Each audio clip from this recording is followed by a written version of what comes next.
I stared at the jar in front of me. Behind the glass wall, floating in a viscous yellowish liquid, is a clump of cancer cells staring back at me.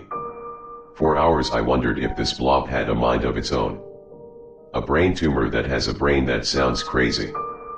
I had made my doctor promise not to remove the lump. At least not now. Until I have enough time to say goodbye. Brain tumors are very difficult to detect. Like other types of cancer, brain tumors can be identified by a variety of symptoms such as dizziness and headaches, convulsions, and even hallucinations. Each person experiences symptoms that are influenced by many factors that are not limited to brain size, and location of the tumor on the head, drug use habits, whether the patient has had a previous head injury, medical history, and also luck. The tumor on my head was at the front of my brain with a diameter of about 1.8 inches, as the doctor who examined me said. My boyfriend Bryony thinks 1.8 inches is too big for a tumor. There is no history of cancer in my family and I never thought I would get cancer. I honestly thought that my symptoms were only temporary. In some ways, I may be right, but what I experienced while the tumor was still in my head will affect me forever. I was shopping at a department store when I heard someone say, "That lettuce looks like it's starving." I looked away from the lettuce I was holding to the cashier beside me. His face was focused on the mop he was using to clean the floor. I asked him what he said about the lettuce. He denied having said anything, but I persisted, looking confused. The cashier asked if I was alright because my face was very pale. I tried to deny anything being wrong, but I collapsed and passed out before I could finish my sentence. While I was unconscious I had a dream. In my dream I was running in a seemingly endless darkness. Something used to be chasing me but I don't know what it is. Occasionally I would catch a glimpse of the creature. The silhouette looks like a human but the shape of the head is very strange. Eventually my legs started to feel too tired to run and I immediately buckled and fell to the floor. When I turned to see who was chasing me I found it was the cashier of the shopping center, but in his head was a huge mouth filled with teeth. His large jaw opened wide and I felt as if hundreds of small needles were piercing my neck. Then darkness covered me again, replaced by a white light that flooded my entire vision. The sound of the monster's footsteps was replaced by a beep beep from the machine monitoring my heart rate. A woman wearing a white uniform and a woman wearing a blue dress are standing on either side of me. The woman in the white uniform is a doctor, of course. And the woman in blue dress was Bryony, whose face was wet with tears. Their worry about me makes my chest feel tight. I tried to convince them that I was fine. That my blood sugar level is too low. It happens more often than we thought, the doctor said. All the examination tests he did not show anything that was wrong with me. No one thought to do a brain scan, so they let me go home. And since that day, my symptoms have gotten worse. Every morning I wake up with a migraine that makes my body feel weak. Almost every night I wake up from sleep because of a nosebleed that lasts for hours. I tried to hide everything from Bryony and my family and convinced myself that this was only temporary. I don't want to worry them, and I'm sure that eventually my nosebleeds and migraines will stop too. But the truth is slowly showing itself to me. The symptoms I experienced in my body were only a fraction of what I feared. Here is a journal I wrote that contains the symptoms I experienced. I had to write it to convince myself that I wasn't losing my mind. On New Year's Eve, a friend came up to me and offered to show me something. I followed my friend and suddenly he asked for a bit of privacy because he wanted to go to the toilet. I gave him some privacy and waited outside. However, after a few minutes, I heard nothing and started to worry. I called his name and tried to open the door, but it was locked. Finally, he came out with a pale face and said that he saw something terrible in the toilet. January 9th. Bryony was making the bed that night. I sat on a chair and watched him. As he was putting on the sheets, something fell from his head onto the mattress. I only looked at it for a few seconds, but it was greenish and looked wet. He spread the sheet all over the bed and covered it. When I asked and made him take off the sheet again, I saw nothing on the bed. January 19th. I visited my economics lecturer in his office. We were discussing some problems I did wrong on the last exam. As I looked into his face, I saw a centipede dive out from under his collar and start crawling up his neck. I immediately backed away in such horror that I almost fell off my chair. The centipede crawled up his chin and mouth and then slipped into his nostrils. My professor looked at me with a frown and reproached me for being weird. January 30th. The bus that took me home was running very slowly. We got stuck in a traffic jam in the middle of the road. As I leaned my head against the window, I saw a homeless man standing on the pavement outside the bus. He was holding a piece of paper that read, "Don't blink, or I will finish it." The strange writing intrigued me and I could only stare at it for a few moments. The clothes he wore were tattered here and there. I could see that his skin was covered in dust and dirt. Even so, his face was decorated with a wide smile, and his eyes were fixed only on me. I winked.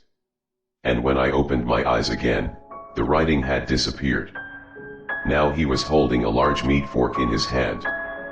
Her wide-eyed eyes were still fixed on me, and without taking her eyes off, she lifted the fork close to her neck and then thrust it deep into it. His blood was flowing profusely onto the pavement. I glanced around at the other passengers to see if they too had been looking at the man. But everyone seemed busy with their phones or the newspapers they were reading. When I looked outside the bus again to see the man, he was gone. There wasn't even a splatter of blood on the pavement.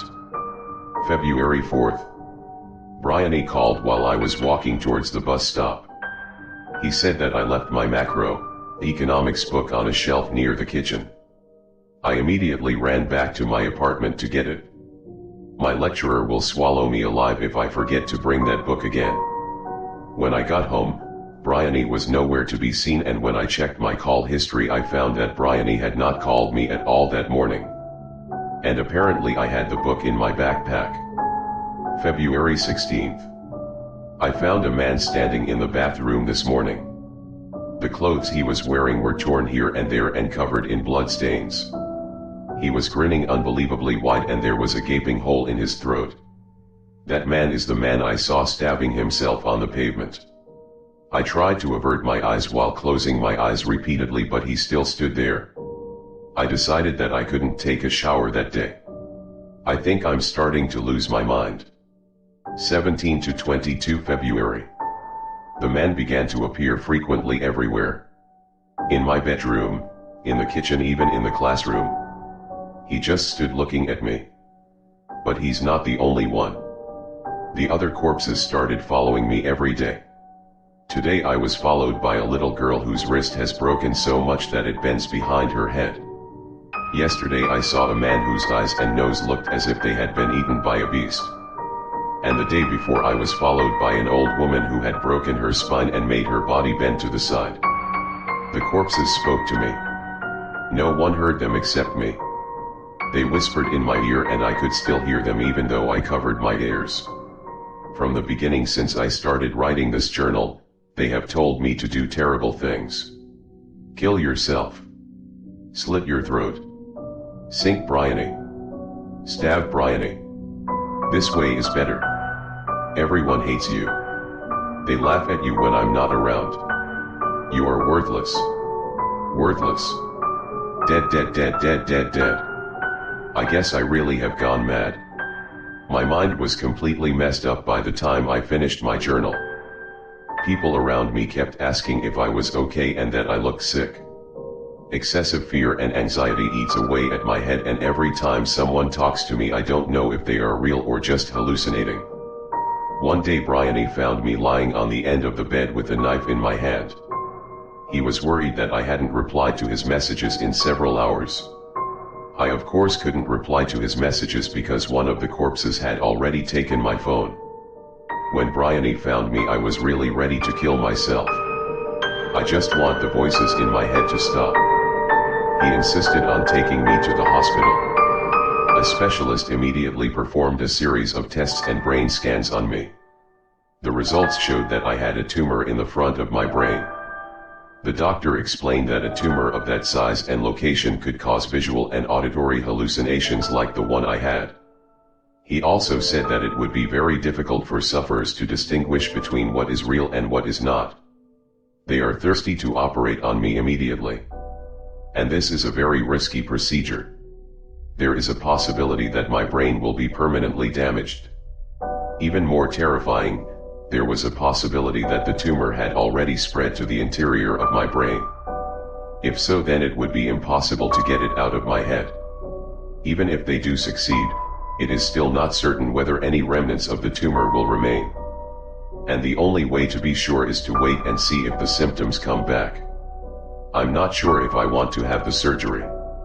When Bryony found out how dire the symptoms of the tumor were, she insisted that I have surgery.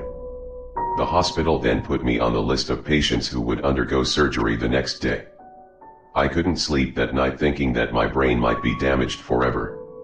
I feel afraid that I might not return to normal again. Bryony looked after me all night. No matter how scared I was and how much my tears flowed, he still told me that everything would be fine. He really loves me. No matter how bad the circumstances, he can still be calm and patient. I couldn't have gone through all of this without him. The next day he took me to the hospital. My heart was pounding, making my chest feel tight. When I finally lay limp on the trolley, my breath really I can't control it. Bryony stood beside me as the hospital staff helped me get ready for the operation. He held my hand saying that everything will be fine. When the doctor appeared and took me to the operating room, he squeezed my hand and kissed my forehead. He must be as scared as I am because I can see his eyes start to tear up. Before I was brought into the operating room, I still had time to hear him say, "I love you. I hope the operation goes well." Bryony was the last thing on my mind when they put the mask over my face. And when the drug slowly took me deep into my subconscious, I thanked God for bringing Bryony into my life. During the operation, I had a strange dream. In my dream, I was walking down the hall of a small hotel. No matter how long I walked, the passage seemed endless. No one answered when I knocked on the doors of the rooms along the hall. There's only me alone. Then I woke up with an excruciating pain in my head. A nurse was standing beside me. I tried to speak, but my mouth felt so dry. He handed me a glass of water which I gulped down greedily. As the dryness in my mouth subsided, I was finally able to speak again. "Did the operation go well?" "Yes, sir. The operation went well. We managed to remove the tumor on your head without any complications."